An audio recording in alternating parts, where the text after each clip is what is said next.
welcome to Your Town. I'm Jess Ryan, a very proud West Liberty alum and the host of your show for Your Town. I am so excited to have a guest with me today that I just met today. A lot of the folks on the show I've worked with at some point. We haven't had the pleasure to sit down and talk, so very happy to be doing that today. So I want to introduce you to Lieutenant John Lawrence. He's with the Salvation Army of Ohio, Marshall, Wetzel, and Tyler counties. Thank you so much for joining. Glad to be here. Great. So I mentioned when I sat down that you and I, our paths had not had a chance to cross yet because you just got here in June. Is that right? My wife and I, Lieutenant Candy Lawrence, we were appointed here on June 19th, and at that point we took over the operations for Ohio, Marshall, Wetzel, and Tyler counties for the Salvation Army. Great. And as I mentioned, is Wheeling treating you well? Is doing well? Wheeling is a great place. People are friendly. There's also a lot to do here that, a lot of times when you come to a smaller community, we came in from Atlanta, you think, oh, they're not going to have as much to do. But quite the opposite. There's a lot that you can do both inside and outside here. Great, and there's a lot of collaboration that takes place here. I tend to think that's pretty special from an Ohio Valley standpoint, the collaborations that can take place. So you do work with some of the other agencies in the community? We have worked with some of the other agencies for different things at Christmas time. Catholic Charities got a few extra people in for children in that was needing help, so we were able to let them come into our toy shop and get some stuff for them. We've worked with other agencies as far as food, utilities assistance, and of course with our men's shelter as well. That's great. It's a really collaborative effort in the Valley. I really love that. You mentioned the holidays, and we had people from the hospital volunteer for the kettle. So I was just wondering what the success was from kettles this year. This year we did it a different direction. Most of the time, most of the people you see at our kettles are paid employees. We're going in a different direction. We set a goal of 100 volunteers/organizations to ring the bells for us this last year. We were this close. We only made it to 97. Oh, that's but so great. we were able to raise more money than the previous year.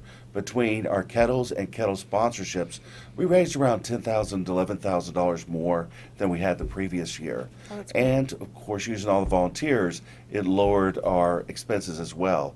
So it was a real blessing there to be able to get out in the community, meet a lot of the different people who were volunteering for us, and we're building upon that. Good. Right now, our big push is to get in contact and leverage those volunteers that we had during Christmas and having something for them throughout the year. That's a great way for them to stay connected to the organization. Yes. I love it. And the other thing we're doing right now, and you were talking about other agencies, we're working with the Ohio County and Marshall County schools for our biggest ever non-perishable food drive. From March 11th to March 22nd, the kids can bring in those non-perishable food items to their local schools, and at the end of that, we're going to gather that together and bring it in. We've had a blessing that WTRF has come on board to help as far as getting the word out, and also you can come into our location, 140 16th Street as well, to drop off those items. Our goal right now is 4,000 pounds. Oh, wow. We believe that's a small goal. With the help for both county schools, there's 27 total schools involved. We believe we can double that easily. Right now, the biggest expense that everybody, whether you are below the poverty line or above, one of your biggest expenses has been food and the rising cost. That's true.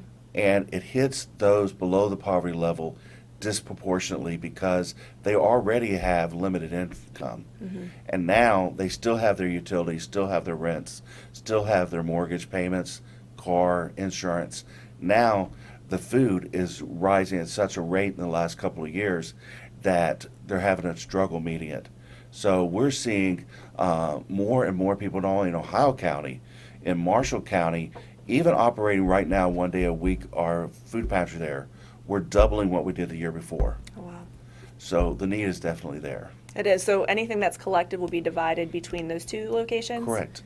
Any foods that connected, what we're going to do is we're trying to take the ones in Marshall County to our Marshall County location and the ones in Ohio County to Ohio.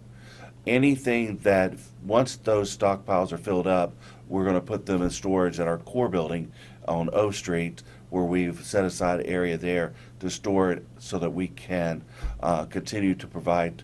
And we feel that this food drive alone, as far as non-perishables, should help us all the way into those summer months when the funds don't come in as easily or as quickly. That's usually when the Salvation Army funds are lower. So this is important not only to help us now, but through those slow months. Great. So how's it set up within the school? So let's say a parent's watching now and they want to contribute. Do they send out stuff with their kids through the schools? They're probably sending flyers home, I would think. The school system have been wonderful. They've already produced flyers letting the people know what's going on. Next week is our big push as far as the starting it, but with the media and all, we're starting to get that out this week so that the parents know to bring it in, and just your child just bring it in, they'll collect it, and each school is setting up where they're going to do that themselves, because they know best where it to be brought. Right. But we're looking forward to the results and the opportunity to get into the schools. I think that that's the key right there, is working into the schools, not only for the families that need the services, now they could be more aware of the services that are provided by your organization, but also there's something about giving that's really good for parents and adults, but it's wonderful for kids to have that opportunity to take in a couple of cans of green beans or whatever that looks like and know that they're helping feed other families. It is building that atmosphere of community, and that's really how we're working, is from a community perspective. Even with our volunteers, this next year our goal is to be 100% volunteers at our kettles. And the only way we can do that is to work within our community. We're having a volunteer luncheon. We'll be getting things out soon for those that help during the Christmas time as well, just to say thank you for what's going on, but also to let people know the other things we have happening throughout the year. We help with utility assistance, rental assistance, of course, our food pantries, our shelter, our store. If a person can't afford to come in and shop at our store, they can go to our caseworkers and get vouchers to get clothing, household goods that they need throughout the year. Great. And so we also have our youth programming on Tuesday nights at 3333 Oak Street, our core building. That's we use the word core. It's our church building, and so we have youth programming where we feed the kids dinner and have character building classes for them. We have a seniors program and a women's program during the day on Tuesdays, and on Thursday nights we have the Bible studies and youth programs of that nature. But we also have our brass band rehearsal. Oh. I was speaking earlier, the Salvation Army is the world's largest producer of brass music. Where you go to a lot of churches, you'll see a piano and organ, or maybe it's a contemporary where you have the guitars and all. The Salvation Army actually uses brass music in our worship services. And so we produce more brass music than anybody on the planet. And right now, we're looking for people who not only can play, but also maybe they want to teach this next generation. We just got in some what they call P horns, plastic horns that are for beginners. Okay. And so we're looking for people who want to come in. Maybe you play the trumpet, and you'd like to teach that, or maybe a baritone or something of that nature. We also have several guitars and different things. So we're trying to build up our music program, and we need volunteers that are willing to come in and to teach those programs.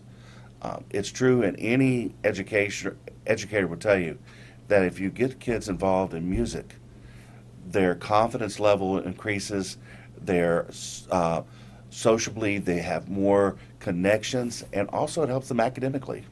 That's so true, and I'm smiling so big because I know lots of people that you're talking about. We'll have to talk a little bit after this, and I can get some information from you and pass it along to some people who might be interested in that. Absolutely. That's a great program. Glad to hear that that's happening, and I agree completely that music is that gateway, and also to connectivity and being involved and taking pride in some of your talents. So that's very interesting. I'm glad. These are programs I have not heard of coming from Salvation Army in Wheeling before, so well done.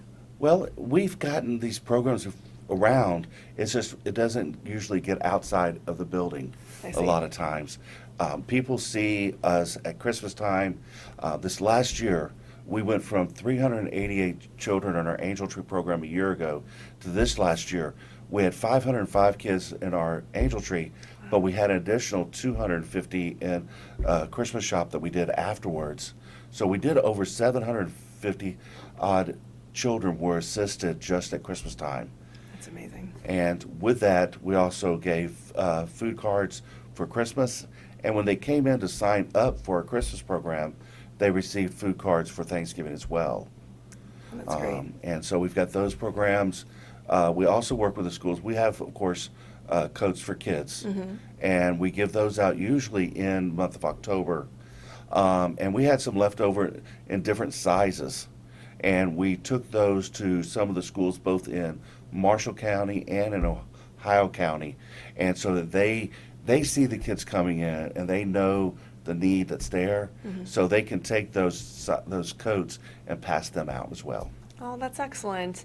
So I want to give a plug for the holidays. We were able to set up Wheeling Hospital and Reynolds Hospital. We're Yes. able to go in and take a full day. And I will tell you, if you're in a business or an organization that wants to have some type of team building and feel good, but also engaging in the community, and we sent that out, and those filled up like that. Everybody wanted to be involved in the bell ringing. It was wonderful both there in Marshall County and Ohio County, where they were able to come out and spend that time. And matter of fact, took more than one day, I think, a couple of the locations. So it was a blessing to have them there. But like you said, you get out in the community.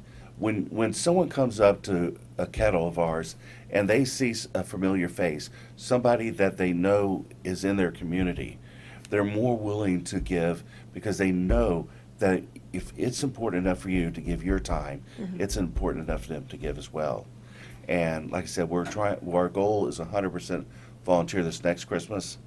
We're also going to be, we started a kettle sponsorship program for any local businesses or agencies that would like to get their name out. And what we do is we take our large signs that are above our kettles. Half of it still has our red shield on it. The other half has the logo for that business. And those sponsorships helped go towards paying all of our expenses to get those kettles out. And I will say that the conversation that you have with folks, you're right. If they know you, they're more likely to donate. But there were two on my shift that came over, gave the donation and said, I needed them when my kids were little and they helped me out. So I'm happy to give a donation now, which of course chokes us all up when we're seeing people now that are standing on their own 2 feet because of organizations like Salvation Army. We have people who volunteer today because 20 years ago, 30 years ago, 40 years ago, they were that child receiving that gift. And they are wanting to give back because they know how it felt to them. And so that is a blessing. Even though most of them have been passed away at this point, we've had many people come up and said, my grandfather who fought in World War I said when he was at war, Salvation Army was on the front lines with them, helping them, and he made sure he gave, and they're giving because their grandparents gave. Right. Matter of fact, the president at the time decided that after World War I, because the Salvation Army, we call lassies, ladies went over there in uniform on the front lines to serve them, and they made do with what they had. And basically they just had some flour, some lard, things, and they made donuts in their helmets. I mean, these ladies went over the front lines with just a helmet, a 45 caliber pistol, and their Bibles. Oh my goodness. And they went over there to help comfort those who were fighting. And so when you hear about a National Donut Day, it's not something that the donut industry started. It was started because we went over there and helped people on the front lines. And so that's the history behind the Donut Day. That's so interesting. I've participated before, and I didn't know that there was that history behind it. Thank you for sharing that. Well, we're going to wrap up. Is there anything you want to add about anything else you have coming up? You gave us a great history lesson. We covered the kettle and all of the programs you have running now. Anything else in closing? I want to thank all of those in the community that helped out this last Christmas. We went above what our projected goal was. on several different items. But even with that, we know the need is even greater. If you want to go ahead and give us a call at 304-233-4400, and maybe you have an extra couple hours here or there, and you'd like to volunteer throughout the year. We have people packing food baskets. We have people who are helping check in donations that come in from our food pantry, and also in our thrift store. A lot of people don't realize that those donations, that store, its purpose is to actually put money back into the community to pay for the ministries that we have going on. So we need volunteers across the board. Fantastic. Well, I'm glad that we got to do this and sit down and talk. It was really nice getting to know you. It sounds like the Salvation Army is in great hands. Well, thank you, and we thank God that we were brought here. This is such a wonderful community. We've been here since 1883, and it's the oldest social service agency in West Virginia, and in one of the most historic towns of West Virginia as well. Well, we are certainly blessed that you have landed here as well. Thank you. Yeah, thank you so much. We'll be right back.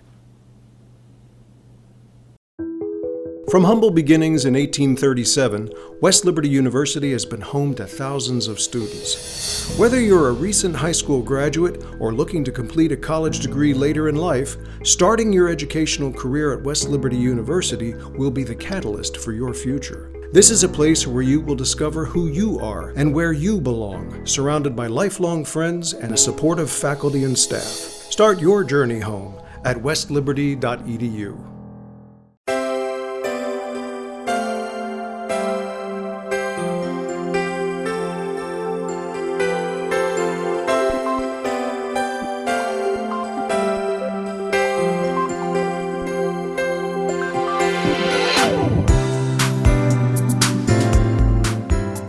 Welcome back to Your Town. I have a very good friend of mine who is our next guest. Scott Schenerlein is the executive director at Wheeling Heritage, and they have a lot going on these days. Thanks for joining, Scott. Hey, it's good to see you, friend. How It's you good doing? to see you too. Scott and I were Leadership West Virginia classmates in 2019, and though we both worked here for quite some time, that's really where we formed a friendship, is traveling all throughout the state. We did. What a fun time we had, and what a great program that is. It was. You know, And we met so many people.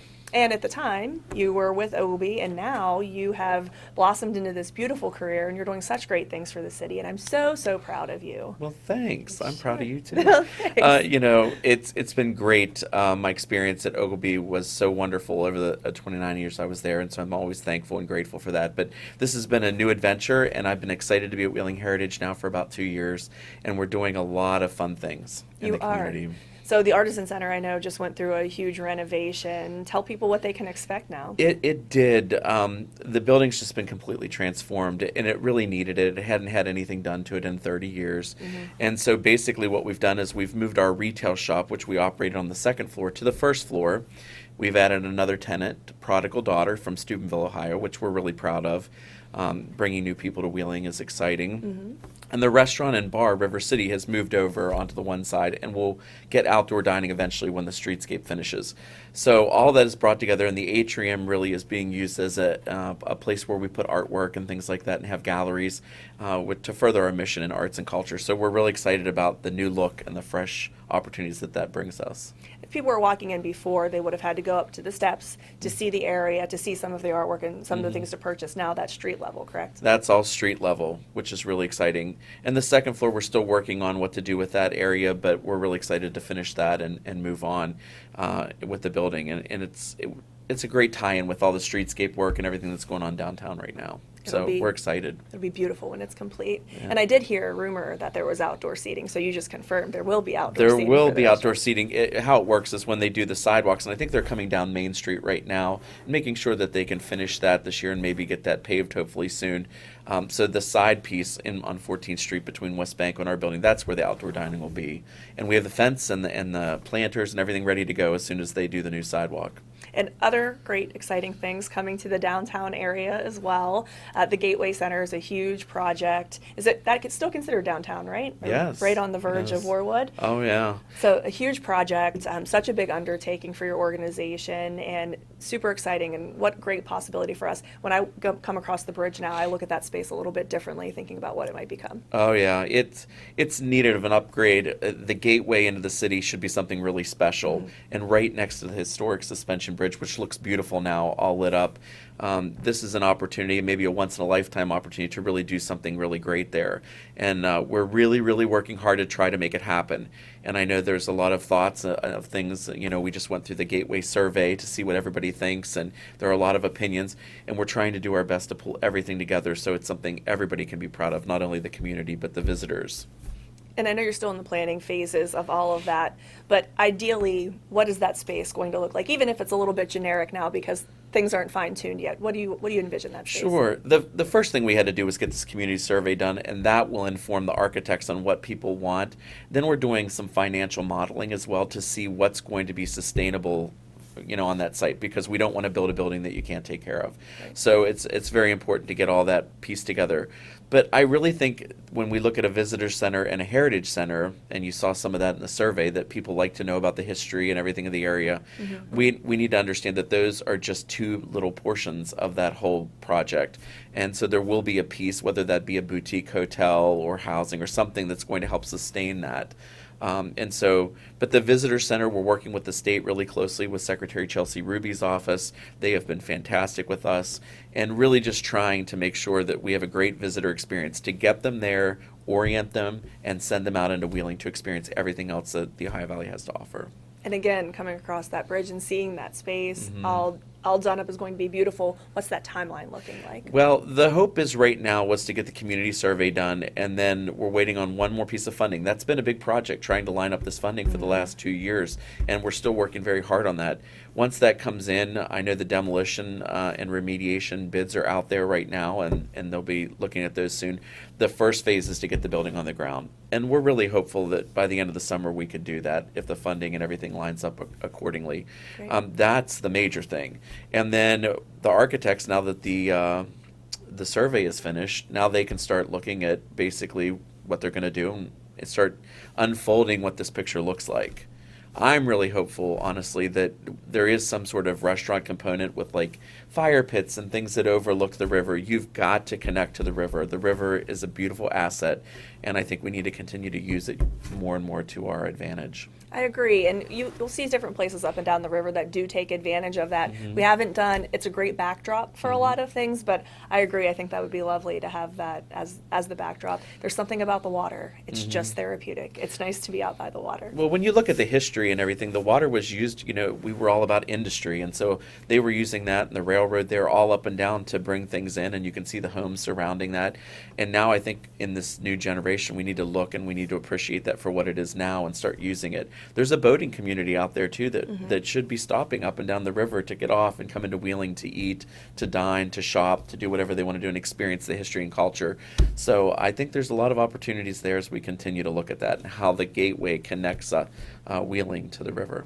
Excellent. Well, I know beyond these two giant projects that you're undertaking, there are other programs that Wheeling Heritage goes through. Do you want to run through some of those? Sure. The first thing we've got coming up this week is a podcast that's going to be every Monday in the month of March to celebrate Women's History Month. And so our AmeriCorps member, Michaela Carney's been working on that. And we have a trivia night tomorrow at the Artisan Center, so please go to our website and check that out. It's called Her Story, and talks about different women through history. So we're really excited about that. We do a lot of programming, and we've got a workshop with Daniel Finsley coming up on Saturday, March 9th. We do Artist Spotlight each month. Show of Hands is May 15th. You might have seen just recently, we're celebrating our 10-year anniversary with Show of Hands. Hard to believe. That is hard to believe. And we were really excited, and we knew we were going to do it, but surprising the community to give out $10,000 thanks to the help of Warwick. So what a great thing for Youth Fork Donuts. He's really been great in our community. He really has. And he was on the scene before he was on the scene, before he had a storefront. So very excited. Yeah, he did a great job of that, but he's such a kind person, and I love watching all the excitement surrounding his opening of his business.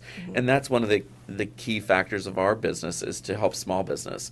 And so that just does a heart good when we can see them thriving and prospering and bringing more new things to the community. Right, and a lot of the times they're moving into some historic spaces. They are. our historic preservation is also one of our points, and so we do a lot of work surrounding that as well. And so when he's moving into like the old Kagan crowd and reusing that building, that makes us happy as well, that those things can be brought back to life. There's a lot of beauty driving down the streets of Wheeling that we probably have taken advantage of or taken for granted, not taken advantage of, as we've grown up in an area. But if you take the time to look around, it really is beautiful. And the heritage, this organization originally was brought to make sure that all stays intact, correct? Well, absolutely. I mean, I think a lot of people don't understand, and it took me a while to wrap my head around it as well, being new to the heritage area, that Wheeling is one of 62 national heritage areas in the United States. So out of all 62, we have one right in our backyard. They're designated by Congress as an area where things happened that they felt the stories needed to be told. And so when we talked about all the industry and things that happened here, that's really important to how we came to be and all the culture and everything coming together. So being able to move that forward is an important piece of our mission, to be a catalyst to revitalize a city that was always in the forefront and did a lot for the United States and the country. So yeah, it's exciting. But I don't think a lot of people understand the heritage portion of it. What does a national heritage do? And really our job is to tell stories, connect people. When you see us working with our partners of RED or the CVB or the Chamber, those are pieces where we're a good connector. I agree, and with so much exciting things going on, and you're involved in a lot of it. The Streetscape project, the Gateway Center, the renovations you've done to the Artisan alone are going to be such beautiful projects. And once everything is done and the dust has settled, this will be a story to tell, that our kids and their kids will grow up in this beautiful space that a lot of people put a ton of hard work in getting to come to fruition now, and you're one of those people, Scott. Well, I'm happy to just be friends with all of our partners and be able to be a part of it. There's so many people that have laid the groundwork and have done so much work, and it's truly to their credit. So to be a part of that and help us move forward, I think is really, really a special thing. Well, we're lucky to have you in that position. Happy to be here. Yeah. All right, thank you so much. Anything else Thank you want to you. add that we didn't get to cover today? No, just come down to the Artisan Center and visit. It's a new look and it's exciting. So, but thanks for having me. Yeah, thanks for joining. Yep. When we talk about nonprofits in the Valley, we talk about the need of the less fortunate population, and we've heard from that side with the Salvation Army today, but also in another realm of nonprofit are organizations and people coming together and collaborating to help this community thrive and be what it can be, what we know it can be. We hear a lot that how Wheeling used to be, where there are a lot of people there that are making it something that we can all be proud of for years and years to come. So those are my guests today. I really appreciate you tuning in, and I look forward to introducing you to 2 more nonprofits next time.